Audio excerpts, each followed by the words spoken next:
Hello friends. आज निकल पड़े हम लोग फिर से एक बार जंगल की ओर, प्रकृति की ओर। और यहाँ आके इतनी सुकून मिलती है मन को। ये एक एहसास का विषय है। और प्रकृति की गोद में आके जिस तरह से एक शांत मन जिस जिस चीज़ों को महसूस करता है, बहुत ही वाकई में अलौकिक है। आप देख सकते हैं चारों ओर सिर्फ और सिर्फ प्रकृति, और प्रकृति के बीच में देवादिदेव महादेव भगवान शंकर जी का यह एक प्राचीन मंदिर है। और शहर से ज़्यादा दूर नहीं है ये जगह। इतनी शांति, अलौकिक की बात हो रही थी। मन जब शांत रहता है और जब यहाँ के हो के आदमी अपने आप को जोड़ लेता है तो मनोरम हो जाता है मन। चिड़ियों की चहचहाहट, इस वनस्पतियों की खुशबू, ताज़ी ताज़ी हवाएं और प्यारा सा यह हरियाली भरा जंगल, ये जाहिर सी बात है मन को कितना सुकून देता है, कितना शांति देता है। कौन कहता है आसमान में सुराख नहीं हो सकता। क्या बात है। एक पत्थर तो उछालो तबीयत से। इसका मतलब है हमारे जो प्रिय मित्र हैं आदरणीय रवि जी, जो अक्सर हमारे साथ कदम से कदम मिलाकर चलते हैं, इनका कहने का मतलब ये है कि प्रकृति की ओर हम लोग को चलना चाहिए। और कोशिश करने से ही, जाहिर सी बात है, आप अच्छी तरह से जानते होंगे कि कोशिश करने से ही सब चीज़ें होती हैं। तो प्रकृति की ओर बढ़ने का समय है, चलने का समय है।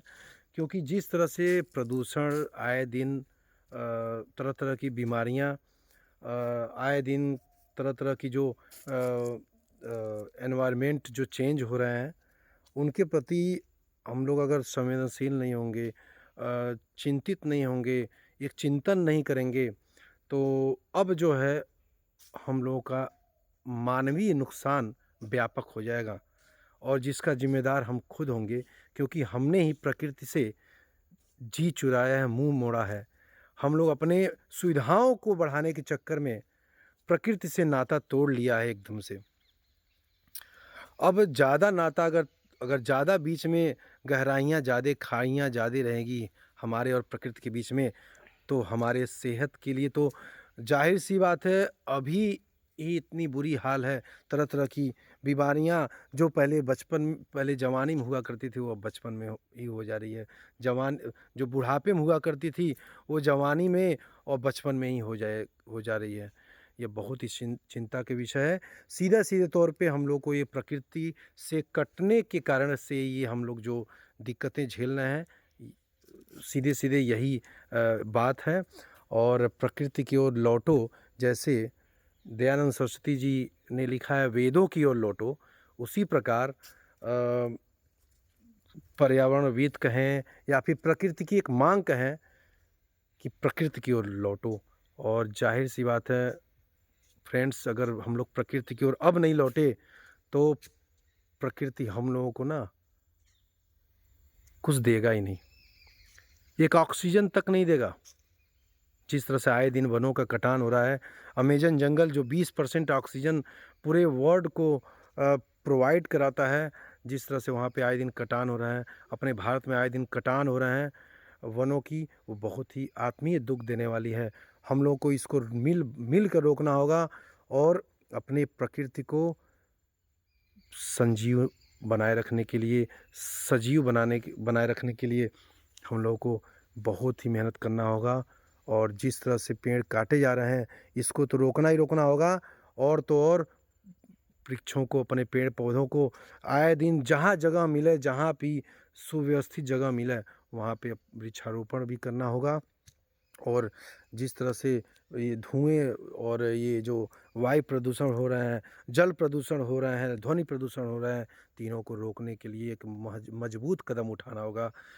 और इसी के साथ मैं बहुत ज़्यादा इसमें बात करने वाला हूँ नहीं, क्योंकि आप हमसे समझदार हैं और ज़ाहिर-सी बात है हम तो एक छोटा-सा एक जो है एक छोटा-सा एक प्रयास कर रहे हैं और जिससे हो सकता है कि किसी के मन में ऐसा बदलाव आ जाए। अगर एक व्यक्ति के अंदर भी ये बदलाव आ जाए, तो मैं अपने आप को बहुत धन्य समझूँगा और बहुत ही खुशी समझूँगा। ये हमारे मन को सुकून देगी और इसी ये सब बात चर्चा करने के बाद अब आप लोग अपने आप में चिंतन करिए और मुझे आज्ञा दीजिए। बहुत-बहुत धन्यवाद मेरे वीडियो को सुनने के लिए। हो सके तो और लोगों की ओर पहुँचाने का कृपा करिएगा, कष्ट करिएगा। जय हिंद, जय भारत।